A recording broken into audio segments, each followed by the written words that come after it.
Good evening. I will call to order the City of Laguna Beach Planning Commission meeting of March 5th, 2025. May I have roll call, please? Commissioner Goldman, Commissioner Whiten, Here. Commissioner Dubin, Here. Chair Pro Tem Kellenberg, Here. Chair Sadler. Here. Thank you. Okay, first item of business is public communications. At this time, members of the public may address the Planning Commission regarding any items not on the agenda, but within the subject matter jurisdiction of the Planning Commission. No action will be taken on off-agenda items unless authorized by law. Comments may be limited to 3 minutes each, unless extended for good cause by the Planning Commission. Is there anybody who would like to address the Planning Commission tonight on anything not on tonight's agenda? I see no one. I will close that out and we'll move on to the consent calendar.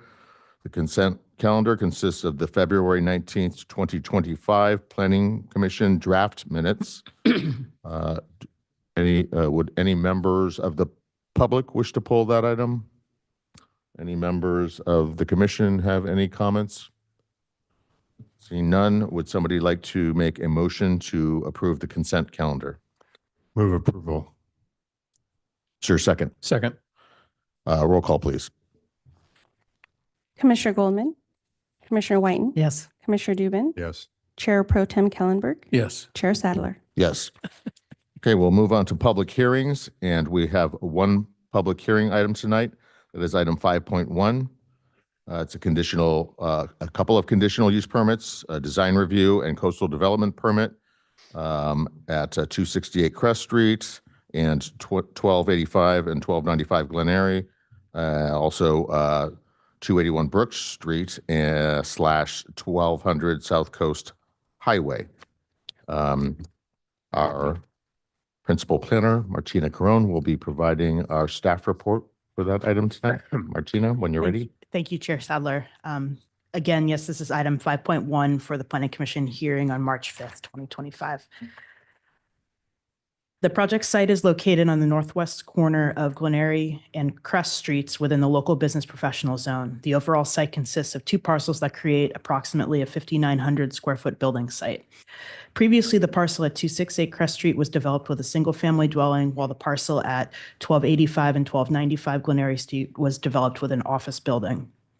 The surface parking. In 2024, permits were issued to demolish the residence and construct additions to the existing office building, which would go across both sites. The entire site is shown here in green on the screen. Also identified on the map in yellow is a nearby site at 1200 South Coast Highway, which is known as the Pottery Place. This property is located in the C1 local business district and is developed with an approximately 18,000 square foot commercial building, which includes a mix of restaurants, shops, offices, and dining areas, with also outdoor display. The adjacent site at 281 Brooks Street is located in the local business professional LBP zone and is developed with a 4,500 square foot office building, parking garage, and surface parking.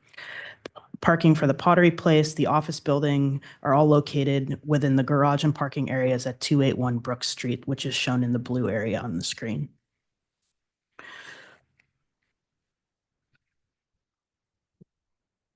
On February 15th, 2023, the Planning Commission approved a conditional use permit, design review, and coastal development permit application to demolish the residence and construct additions to the existing office building and to allow off-site parking and a loading space at 281 Brooks Street. A variance was also approved at that time to maintain the existing encroachments into the front and additional building setbacks along Glen Eyrie Street, as the project was classified as a major remodel. A revocable encroachment permit was approved to allow site walls and art in public places within the right-of-way. A conditional use permit was also approved to amend the prior conditional use permits for the Pottery Place to reallocate the parking distribution at that time. Overall, 18 parking spaces were required for the approved office use, and part of that approval included 2 spaces on site, with the remaining 16 spaces located at the Brooks Street parking area. Now the applicant is proposing to amend those approvals and to construct a 491 square foot lower level infill addition on the south side of the building. The addition will expand the building into the courtyard that was previously proposed to serve as the on-site parking and driveway area. No changes are proposed to the existing roof heights or the approved roof heights. The floor plan here illustrates the area of the addition here shown in the red. The remaining driveway area that will not be filled in by the addition will be landscaped, and the sidewalk will be restored along the Crest Street public right-of-way, and a parking space will also be created in this location. Additional fenestration modifications are also proposed on the northwest and south sides of the building. Figures 3 through 8 in the staff report show all of the proposed and approved elevations for comparison. The prior approval included on-site parking spaces, and the remaining 16 parking spaces were proposed to be located at 281 Brook Street. Now, to accommodate the proposed addition, the applicant is proposing to relocate all of the required 20 parking spaces to the off-site lot at 281 Brook Street. This requires amendments to the previously approved conditional use permits, both for the office building, but also the Pottery Place projects. As part of the reallocation, the surplus parking that was provided in the parking garage has also been reallocated, and the remaining 20 undedicated spaces are identified. Additionally, as part of this application, the applicant proposes an exemption from providing the LBP zone loading space requirements pursuant to the municipal code. The Planning Commission may modify this requirement when the applicant can demonstrate that impacts to pedestrian safety and off-site traffic circulation are negligible, and the nature of the business does not necessitate the provision of a loading space. The staff report provides a detailed response, but staff ultimately believes that the Planning Commission could make these findings. Lastly, the Public Works Department has reviewed the application and the proposed loading zone or elimination of the loading zone, and has no additional concerns. However, if the commission does not approve this exception, the applicant would have to restore loading space within the parking area to comply with the regulations.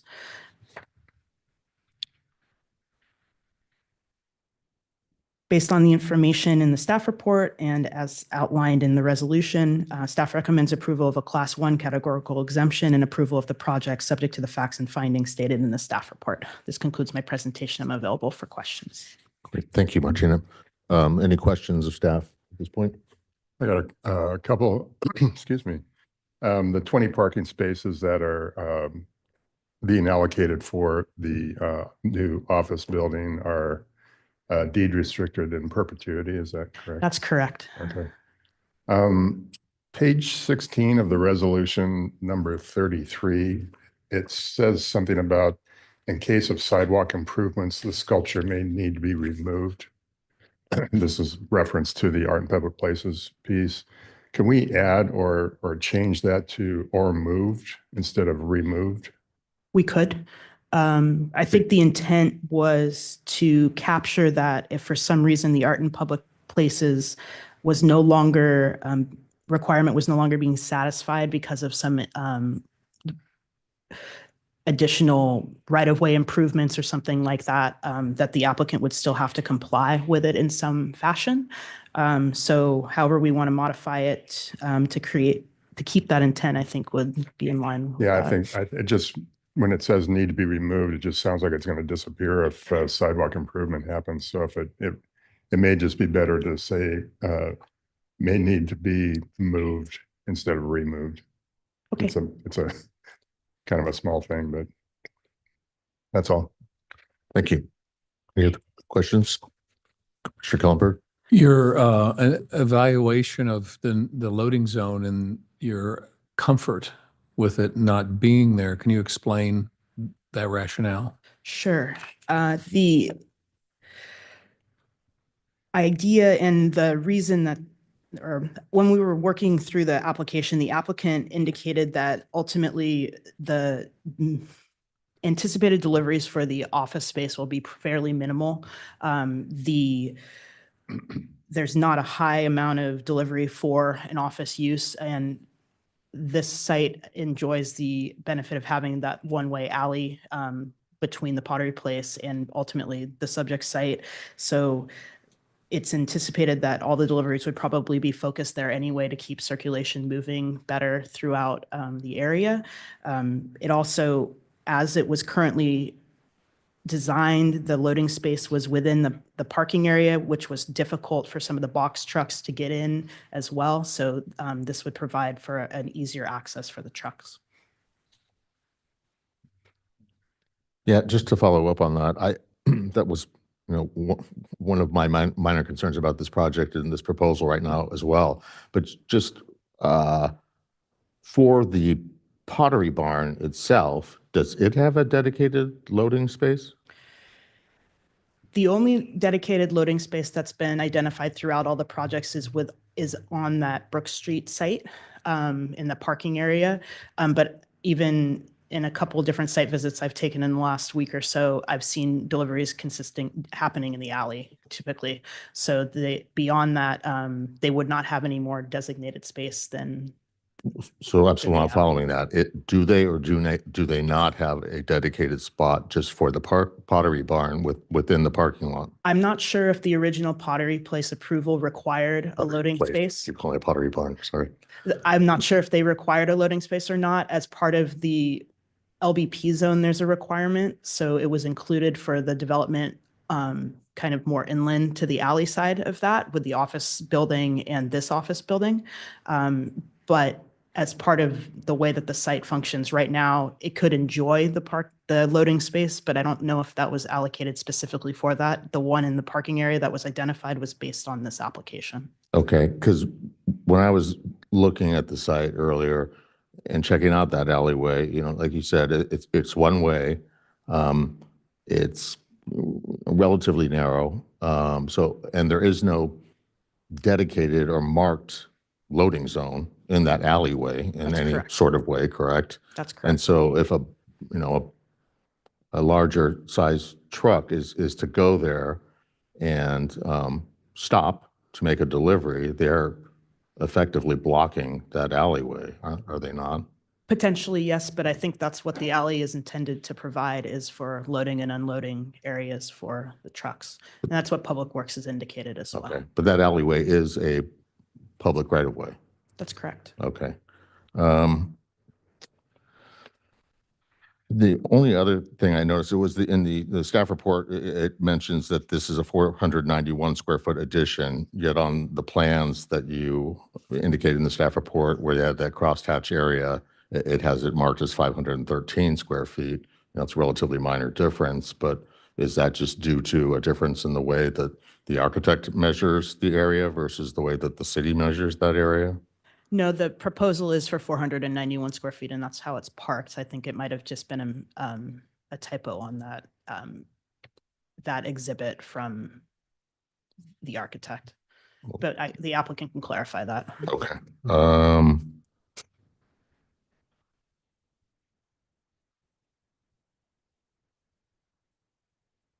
That's all my questions at this point. I have a question. Martina, there is one public parking spot created by this project. Did the city analyze that area to see if 2 spaces could be accommodated? I don't believe that's been analyzed to figure out exactly what the dimension is there. I know that one at least could be restored. The applicant, as part of their building plan check process, will do a sidewalk improvement plan, a final plan, and the Public Works Department will review it at that time. Thank you. Great. No further questions. Okay, we will go to the applicant team. You have as much time as you like. Oh, are there any disclosures? I met with the applicant on site. As did I. As did I. I did not. Thank you. All right. Are we on? Yeah. Joe Hanauer and Elizabeth Hanauer. And Kirk Saunders is on the line from Australia in the event we have any questions for. Just maybe 2 comments to the comments that were made here. One regarding the size. Yeah, that was an error. Originally, that was measured on site. Those that were on site see a outdoor, right? It's a patio inside the premises that's goes, roof to ground to sky. And originally, part of that was going to be part of the improvement, the 513 square feet. But instead, we widened that so that 491 is the right size. So there was just an error on the plans. It wasn't changed. And then, regarding Commissioner Sadler, regarding the loading area.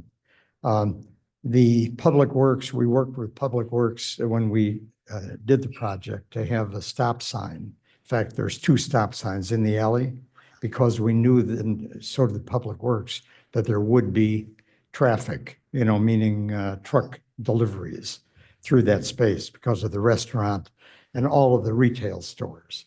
And the practicality of having it be on an upper level, it doesn't exist. So that's why there's stop signs there, because we knew it wouldn't just be an occasional truck.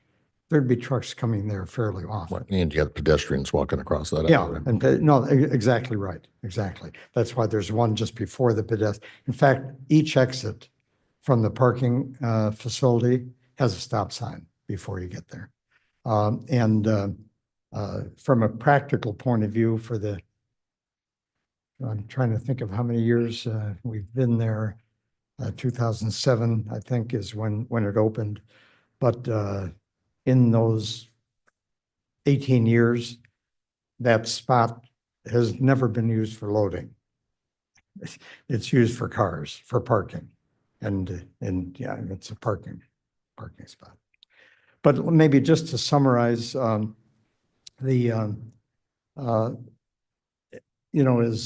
Martina mentioned, there's some different things that are being done here. One is this addition of the 491 square feet.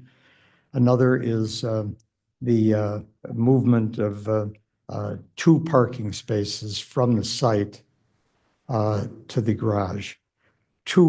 Martina mentioned that there's 4 parking spaces that had to be accommodated because of this addition. 2 already were planned on being on the Glen Eyrie parking lot. So it's really the movement of 2 from the site to the Glen Eyrie parking lot. The reason that we're doing this addition at this point is that in our initial planning, a couple of different reasons that tie into the parking. In our initial planning, I was personally concerned about tuck under parking because I'm not crazy about it, and also because it was going to take a 3-point turn to get out of the parking lot, and it's close to the 4-way stop sign on Glen Eyrie. So it's not the greatest thing in the world, but our interpretation of things was that we needed it to be close to the entrance on Glen Eyrie. I'm sorry, on Crest Street for ADA purposes. But as we got into it further, we recognized we were doing a ramp on the Glen Eyrie lot that goes to what really is the main entrance to that building. And it was designed to front the parking lot on Glen Eyrie, because we knew that's where the parking was going to be provided. So one reason that we're making the change now is because it's a more sensible place for the parking. Secondly, I was never crazy about the notion of seeing the concrete driveway and tuck under parking. This provided us with an opportunity to have a beautiful elevation there and landscaping in that area. And Commissioner Dubin, one of the reasons why I think that language might have been there about the sculpture, there was a period of time when the parking was going to be there that we thought the sculpture might go on the corner. And that, because of the sidewalk and the width of the sidewalk, that's probably why that language was there. But now the sculpture is going to be either in the newly landscaped space or closer to the door. So it'd have to be an awfully wide sidewalk, for it to have to be removed.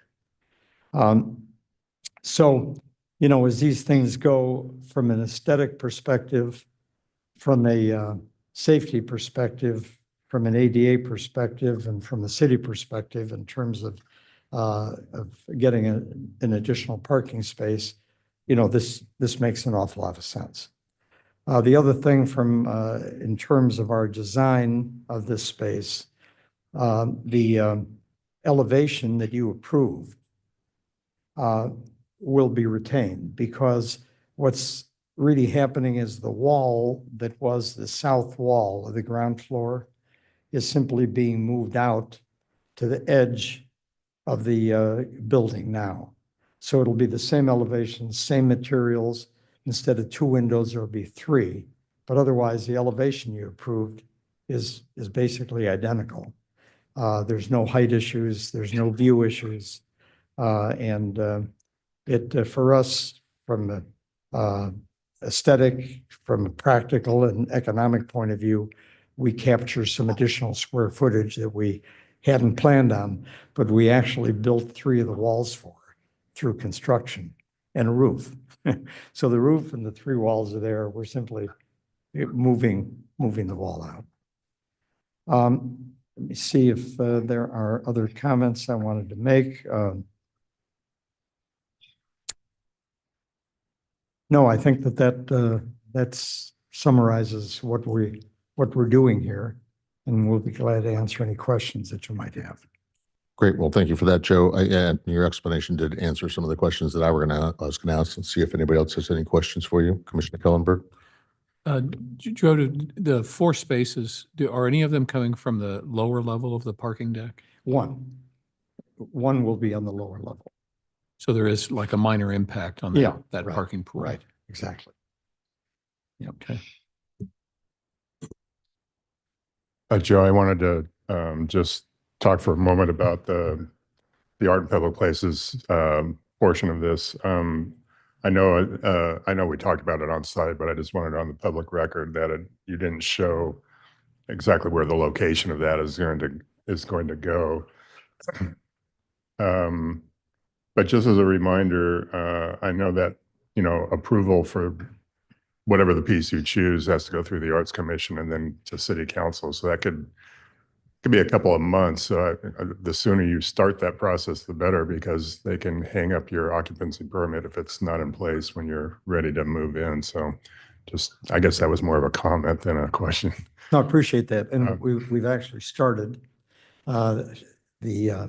The artist provided me with the application, and we're working together, and then he's going to be submitting that. Thank you. And I know that I think you said you have set the building up to do solar, but you're not doing solar at this time. We may. Okay. We just didn't we just get a price? Yeah, pricing, just came in, so Okay. they Yeah, probably are we're- gonna do. And we're preparing it for solar. Yeah, right? the roof is gonna be prepped to take the panels. Right. I think you have to. So we hope to do that, but Okay. we'll see. Okay. Just, what the costs are. Okay. Thank you. Would the solar panels impact views at all? No. Basically just the angle. Because everyone east of there I'm sorry, thank you. Everyone east of there wouldn't see him at all. And basically, in fact, it's interesting that you raised that question. The roof's going on right now, and it's a standing seam roof. And only the birds will see it, and the people from the loft, not the loft, but the restaurant, the bar across the street. Those are the only ones that see it. And I remember when we were designing it and looking at it, I kept saying, God, we're spending a fair amount of money for that standing seam roof, and it's not going to be seen. Today, as I was walking in the alley, I thought, well, the only way I'm going to see it is to go to the restaurant and look down on it. So no, there won't be an obstruction. So I guess a general question was really the fenestration changes with the doors and the exterior windows are mostly just driven by the change in this configuration, adding this new space. Is that it? I'm sorry. What, I mean, why, what drove, the window changes? Because on the plans, it talked about some window changes. Right. Yeah, they're actually, they can't be seen from the street. They're on the west portion of the property Mhm. between this property and the house next door. And what changed it was that on the second level, we added a window. And the amount of glass, the amount of windows on that west side, and I'm not certain. Kirk, can you hear did you hear that question? Not exactly. Okay, so correct me if, Hang on, Chair. I just want to be sure, obviously, I'm not trying to stand in the way, but we Sure. want to be sure. You, sir, are allowed to ask him the question, but then you need to repeat it into the mic to not allow him to participate via the telephone, because then so on and so Yeah, forth, that someone okay. else would say, hey, let me hold the phone. So go ahead. So yeah, go ahead and ask him, just repeat it. got it, good. So Kirk, just listen to my answer. You'll understand the question when you listen to my answer, and tell me if I'm right or wrong, and tell me if I'm wrong, where I'm wrong. But anyway, so we added a window on the second floor. It ends up that I think the number is 15%. There's a limit to the amount of glass there can be when you're within 5 feet of an adjoining structure. And so we had to reduce the amount of glass on the ground floor. And again, the only one that'll see that are squirrels or whoever's walking between the 5 feet between the buildings. So that's what that reduction of glass is all about. Okay, and the only other one that well, I just wasn't sure why it was done or what was happening with it is looking at the north elevation. There's, and I don't know if you can bring that up, Martina, but that's figure 7 and 8 on the staff report. There's a series of 3 windows that look like they're about the same size. And then on the new proposed one, it shows those 3 windows again. And it looks like they're in the same size, in the same location, that maybe just the head height of them dropped a little bit or something. And so I wasn't sure why, what was going on there, or why that was. Maybe again, it was just a reduction in those window sizes. Okay, Next, it's on the next 2, Martina. See those 3 there on the upper one. It's showing the approved, and then down below, it's got them circled, and it's showing them, they almost look identical. yeah. The ones to the far right, Right. the lower ones.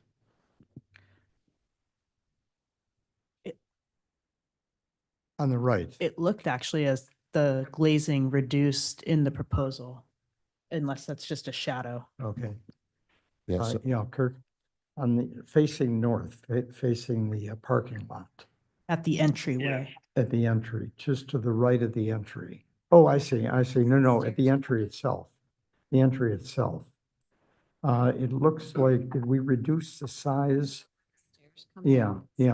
Where the stairs go, that may be the reason, but Not Kirk. those one, Martina, the other 3 over here move to the right. Your other, And then these- those 3 that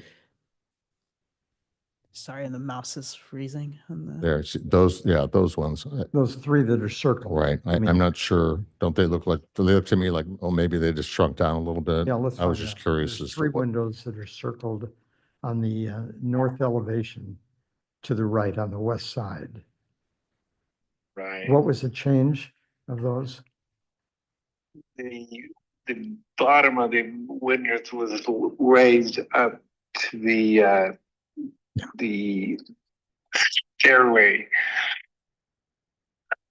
Before they had run down to the ground, and we decided to just put the stairway against the wall, and so raise the bottom of the Right. the windows in that. Yeah. Location. I got it. And then on the right, to the right of those, there's a bubble around 3 windows. I'm thinking that has to do with the kitchen. Did we raise those a little bit because of a kitchen counter? Yes. Yeah, that's what I thought. Okay, thank you. So there's two reasons. The one's in the center. That's because the stairs hug that wall. Right. And they followed the angle of the stairs. And then the one on the right, which is what I thought, there's a kitchen there. And they were probably a tad too low because they would have been below the kitchen counter. And that's the reason that they were raised a little bit. Okay. Not a big deal either way. So let me see if I had any other questions.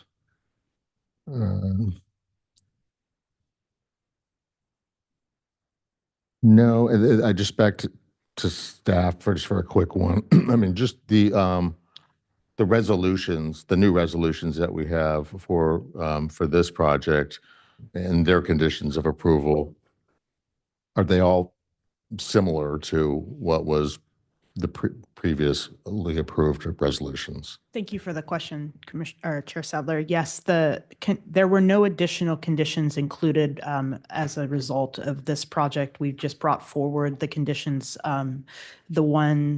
The conditions for the Pottery Place were still reference the previously approved conditional use permits, but also just reiterated and moved forward the parking calculations and modified the conditions that related to the parking numbers.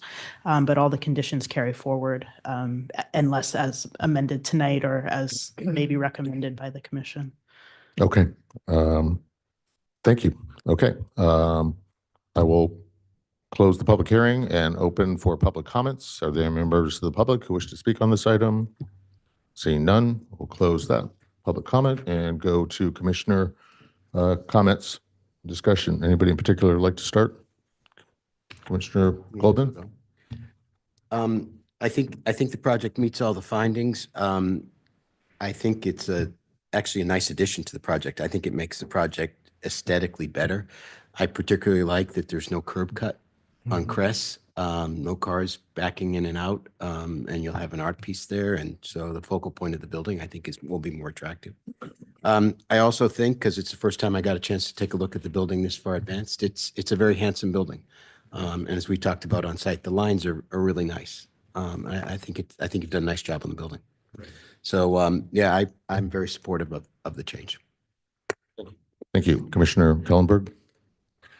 Likewise, as I kind of look at the landscape, as I looked at the landscape plan, the only thought I had is whenever we have an opportunity to kind of create street trees to provide shade on the sidewalk, it seems like a nice landscape plan. I have no issues with it, but here's an opportunity where you could drop in a couple of trees closer to the sidewalk, provide some shade, and kind of extend the the streetscape of the city a little bit. And so that, I mean, I'm not going to necessarily request that it be a condition, but I would make it a recommendation if we could if you would refine that and the landscape plan to do that, and then staff can leave it to staff to approve that. Other than that, I'm for the project because I think it's a great addition to the neighborhood.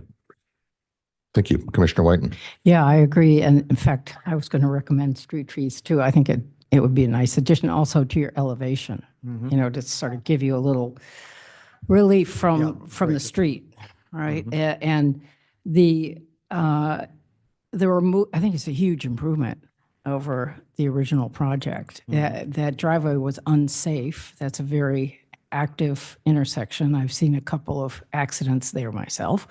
And it also improves the land use policy 8.2, which is promotes pedestrian-oriented community, having safe traffic movement. So this improves that problem.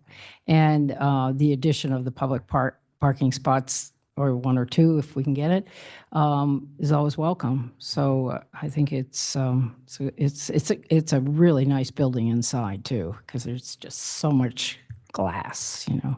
It's great. Thank you. Commissioner Dubin. Yeah, I don't have a lot to add to that. If you do decide to plant a couple of trees, I would just coordinate that with where Mr. Longi is going to site the sculpture so that you don't stick a tree and all of a sudden you're blocking where the sculpture is sitting. So I'm always a big advocate of whenever there's a piece of public art happening, like that is early on part of the plan so that it doesn't become just an afterthought. And I would just suggest that, once you decide where it's going, that if there is some trees to be added to the project, that they're coordinated around the sculpture so it doesn't get, the view doesn't get blocked from the sidewalk or the street. But I'm in favor of the project, and I can also make the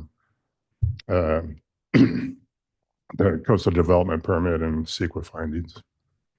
Thank you. Yeah, I agree with all that. When we initially heard and approved this, it was a relatively complicated project because of the shared parking and that, and had some significant public input and, frankly, lack of support, let's say.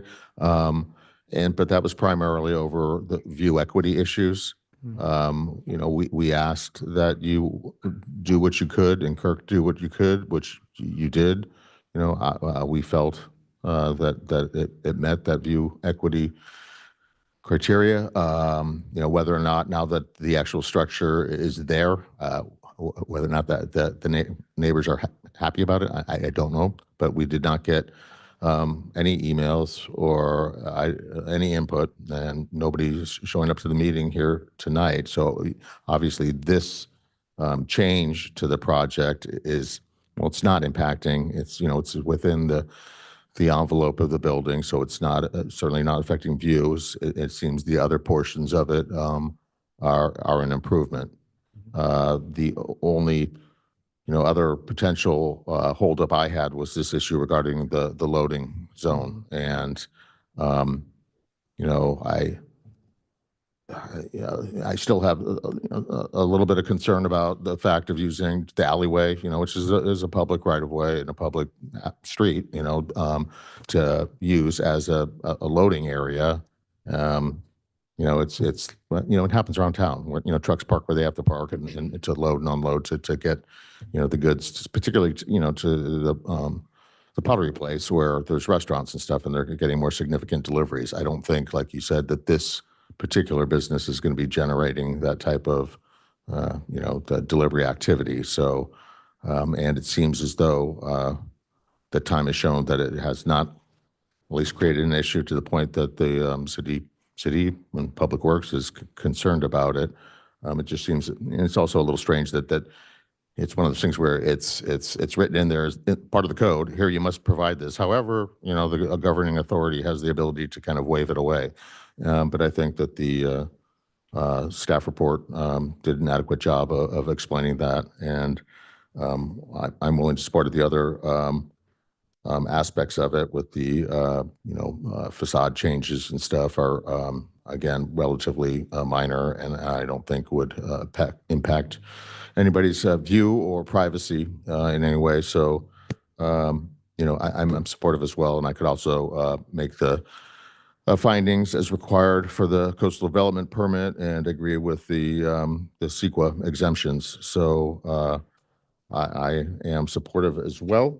And if somebody would be willing to make our All right. Motion. our motion to move forward and Planning to- Commission moves to adopt a resolution approving conditional use permit 25-0227, amending conditional use permit 23-0095, design review 25-0230, and coastal development permit 25-0229, and finding said action exempt from CEQA. And secondly, adopt a resolution approving conditional use permit 25-0228, amending conditional use permits 16-2512, 17-2294, and 23-0098, and finding said action exempt from CEQA, with the addition to the condition regarding public art that the wording be changed from removed to moved. Is there a second? Second, Roll call, please.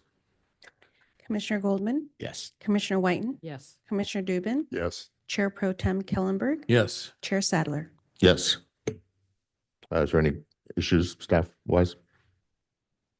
No, I think we're great. Thank you. Okay, motion passes. Congratulations. There's a 14-day right of appeal to the city council if no one agrees with that. Thank you. Just, one comment just in response to your comments.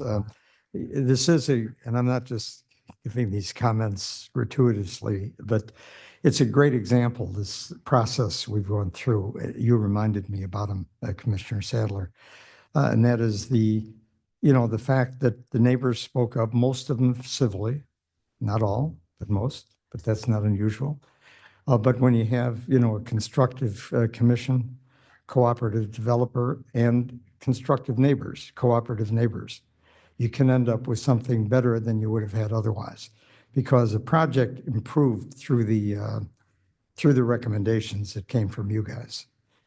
We wouldn't have staggered the roof the way we did. We created a visual corridor, and that wouldn't have happened. It would have been a rectangular building, which it was originally. So it's a great process. I think it's going to produce a good product, and it works. So thank you. You're welcome. Appreciate it. Okay. We'll move on to other business, if there is any other business. Thank you, Martina. Yes, thank you. Good evening, Chair. Just a quick reminder that next week on March 12th, starting at 4:00 p.m., there is a special joint meeting of the Planning Commission, Design Review Board, and City Council related to objective design standards. Thank you for that reminder. I kind of forgot about that. On to committee, commissioner, and staff reports. Any commissioner I just comments? have a comment. Finally, Farmers and Merchants has started placing the perforated metal on the building.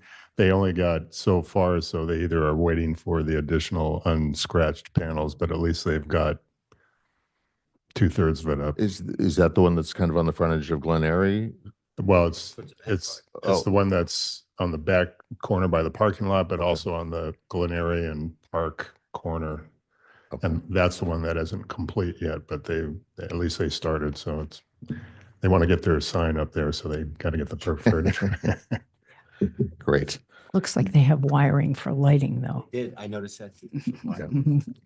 Gotta watch them. Okay, anything else?